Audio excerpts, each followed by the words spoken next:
Hey guys, what's going on? It's me, Will Patterson, and today I'm bringing you a video all about the best apps within the new iPad Pro 12.9 or 10.5 inch. This video is brought to you by Squarespace. I'm a logo designer and hand lettering artist, and this video is all about the apps that I've downloaded to my iPad Pro that I use for work. So that's like logo design, hand lettering and whatever. If you saw the review of the iPad Pro that I posted a few days ago, you'll see that I am pretty impressed with the new iPad. It is pretty cool. It's a lot quicker, the screen's a lot brighter, and it's a lot nippier, which is an extremely good point for an artist. You didn't have to spend another $100 on another Apple Pencil. You just had to put in your old one and it worked brilliantly, and it's super quick. The screen looks amazing, especially for artists. So the first app that I downloaded straight away was actually Procreate. Procreate is basically like an illustration app on the App Store, and it goes for about £6 or $10 or $6. I'm not too sure in dollars. It is designed so you can draw on it and create different things. It's kind of like Photoshop, but without some of the tools, and that's there on purpose. The workflow of Procreate is all down to illustration or creating drawing. You can create professional work and professional drawings and paintings within Procreate. You can change your brushes, you can buy brushes, you can make brushes, you can use them all, and it's all basically powered by brushes. This means that I'm able to create a specific calligraphy brush without buying one, but just spending the time creating the shape and actually putting it on the iPad. The great thing about Procreate is that it's so cheap, it's a one-time buy, it's so fluid, and there's not many bugs in it. It is so quick when you're drawing, it feels like you're drawing on paper, especially now with the new updated 120Hz screen. You're able to draw landscape or portrait, and it works great the same way. When you use your Apple Pencil with Procreate, it has pressure sensitivity and it works really well, and you can create good calligraphy work on there. And some of the work that you do create looks like you've actually created it on paper in real life, physically, not digitally. You're able to record your screen in Procreate as well and do a live broadcast of what you're looking at in Procreate, which is another cool feature. But I think that by far the best feature about Procreate is its stability. The app does crash sometimes, don't get me wrong, especially when you're loading large files such as an A4 sheet of paper at 600 dpi, it will crash sometimes. But in the new iPad Pro, it seems a lot more fluid and it doesn't crash nearly as often. I think the most amazing part about Procreate is that I can take what I've done and bring it to my phone almost straight away. It's kind of like Photoshop, but I just send it to my phone to send onto Instagram. I can take pictures and edit them in there.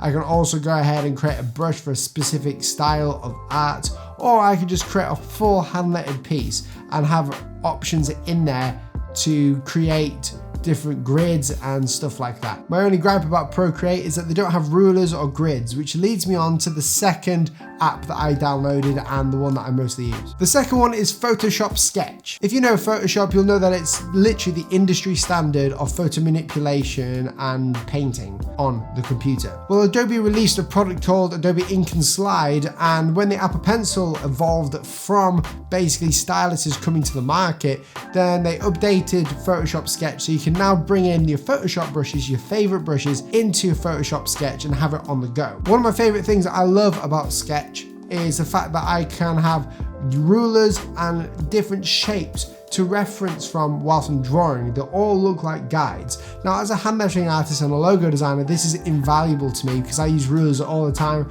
to mark out where I'm going with my letter forms, or trying to get that perfect line or curve with my logo design. Having these shapes and being able to draw on them is great. Now, one of the major drawbacks about Photoshop Sketch is that it just doesn't work as well as Procreate. And that's not because Photoshop is bad, it's just because Procreate is a lot more streamlined to what I'm doing. It's a free app, but you have to have an Adobe account to get in there, which is also free if you want an Adobe ID.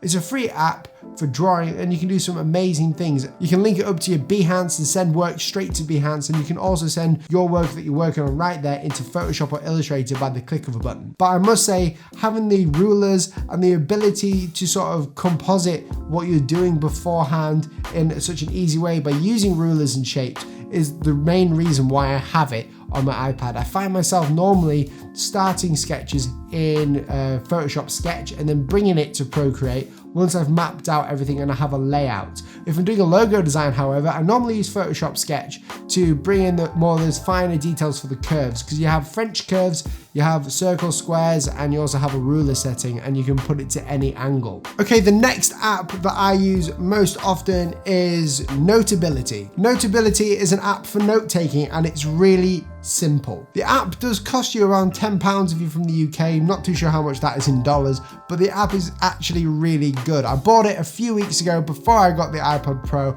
and I've been using it to take notes in my business. If you don't know, I do bullet journaling, which basically is an analog way of journaling my day-to-day life, what I do and what I need to do, and my thoughts and feelings inside this one journal that I can chronologically go back to whenever I want. I used to use this in either a Moleskine or a Lectern book or a journal book, but now I use it in Notability because I'm able to sync Notability through the iCloud to my iPhone and to my other devices that I have, which is really invaluable. If I've taken a note on my iPad, then I can go ahead and bring it to my phone. I must say the greatest thing about Notability is the fact that I can literally write whatever I want in titles or whatever by typing on a keyboard. Then I can draw notes down, so I can annotate it, or I can actually write down my notes, which is what I do. I like to write notes down and not type them because I spend most of the day typing. Writing for me is a lot better, not just because I'm a hand lettering artist, but just because I feel more of a connection to what I'm writing to, and it's a lot more comfortable than using a keyboard, especially when you type like 30,000 characters a day. Notability is great, it is highly priced, but you're able to organize all your notes into journals inside Notability, upload it to the iCloud, and you've got them all there. I would say if you're a college student and you take notes, or someone who just takes notes at, like, whether it's at your church or whether it's at university or whatever, if you take notes, the Notability will actually help your workflow increase it, because you're not only writing notes, you can take pictures and put the pictures in there, and you can have your text warp around it. You can also record what's been saying through the microphone or the dictation function, and you're able to record the whole thing to go back to take further notes if you need to. This is great for meetings, and I do it often when I have meetings with different people, or whether I'm just like spewing my thoughts out to a piece of paper. The next app that I'm going to talk about is Affinity Photo. Affinity Photo is like Photoshop on the Mac. It is not as good as Photoshop. I've tried it. It has not got the functionality that I like about Photoshop. A lot of people say it's better, but I don't think it is. I think it's a great alternative, but it's not better. But something that is better is Affinity Photo for iPad. If you watch the conference that Apple held announcing the new iPad Pro, then you'll see that some guy on there was actually showing about the new Affinity Photo on iPad and how powerful it was. Affinity Photo is a photo editing software just like Photoshop, but with all the functionality on your iPad, so you don't need a Wacom Cintiq, or you don't need the Astropad Studio to connect to Photoshop on your computer. You can do it on the go. You're able to choose layers, brushes, create brushes. You also have vector tools inside there, like the pen tool, which is amazing, and it exports vectors as well, which blows my mind. But Affinity Photo hasn't been marketed towards someone like me who's a hand lettering artist or an illustrator. It's been marketed towards people who want to manipulate photos, which it does very, very well. But there are so many functionality parts inside of Affinity Photo that you can use for illustration. I'll be doing a more in-depth review of Affinity Photo. If you guys want to, leave your comments down below if you want me to do that, but I'll just skim over some of the basic things that I found out so far. The one thing I love about Affinity Photo is the amount of tools and functionality you have inside of it. There are so many different tools. You have the layer panels, you can make brushes, you can import Photoshop brushes even if they don't work just as well, but you can import them in. You nearly have all the functions of Photoshop in there as well. So this is invaluable for anyone who does photo editing for a job, or someone who just takes Instagram pictures and wants to edit them on the fly. Now, for hand lettering artists, this app is great, but it's not ready. It can be used to illustrate and it looks great, but I found that it just doesn't have the speediness, the nippiness that Procreate has. One thing I love about Procreate is the fact that it's so smooth when you're working on it, and everything on there is designed for an illustrator. So you know where your layers are, you know where your next brushes are, you know where your eraser is. In this, you have to choose between a bunch of different tools on the left hand side, then you've got your layer panels on the right hand side. There's a lot of stuff going on that you don't want to have really if you're someone who's just illustrating something on the iPad. There's just a lot on there. One thing I will say though that I absolutely love about the Affinity Photo is that it does have a stabilizer there for your brushes so you can create nice calligraphy. It has great pen pressure. I mean, literally the amount of control that you have over your brushes is insane. One thing that I've always said about Procreate is that I would love more control over my brushes. Now, this is where Affinity Photo comes in. You can create whatever brush you want. Literally, they'll all be unique. Everything that you can edit about a brush, kind of like the flow of it, the opacity, the whatever it is, the streamline or whatever.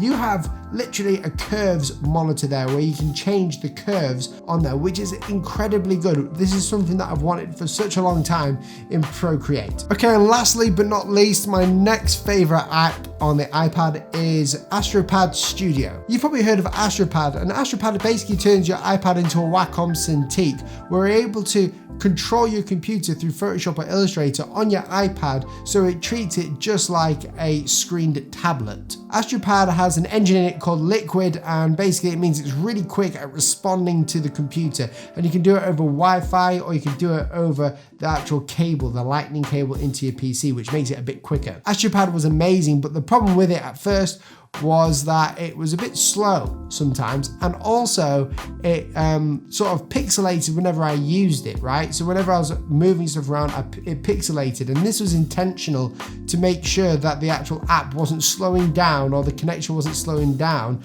whilst you were drawing. At the start of the year, Astropad released a new version of their Astropad lineup called Astropad Studio, and this is for creative professionals, and you pay £7 a month. Not too sure how much it is in dollars again, but you pay like £7 a month for this, and basically it's a lot quicker and a lot more functional. You can do more with it. I use this to do some of my hand lettering in Photoshop, especially when I'm using Kyle's brushes, and if you're a digital painter you'll know about that, but I use Kyle's brushes when I'm doing commissioned pieces as well, or when I'm just doing any sort of painting, whether it's letter forms or not. The great thing about Astropad is that you're paying £7 a month to not buy a Cintiq if you already have an iPad. If you have an iPad Pro with an Apple Pencil, I can't recommend Astropad Studio enough. It is so nice to have the ability to draw straight in Photoshop and get the full functionality that we're looking for. And obviously you don't need to be connected to the computer to do this. It works super fast if you've got a strong Wi-Fi signal. You can choose the layers that you have, and you have the full functionality of Photoshop in front of you, as well as some hotkey commands on the screen there.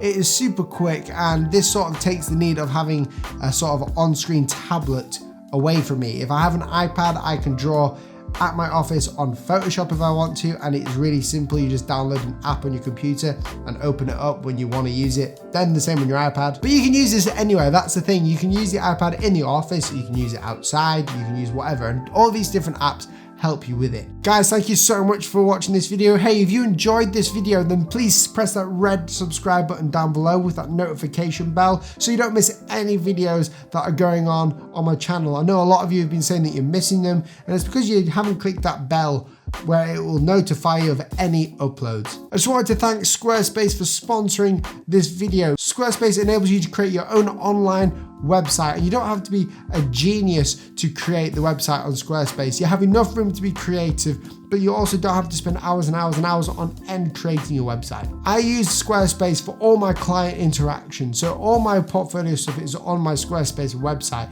I sell all my Procreate brushes, which you can go and get from my Squarespace website. It allows you to do so many awesome things and takes out all that hassle in creating a website. If you'd like 10% off Squarespace, then click that link in the description below. And guys, thank you so much for watching this video, and I'll catch you in the next one. See you soon.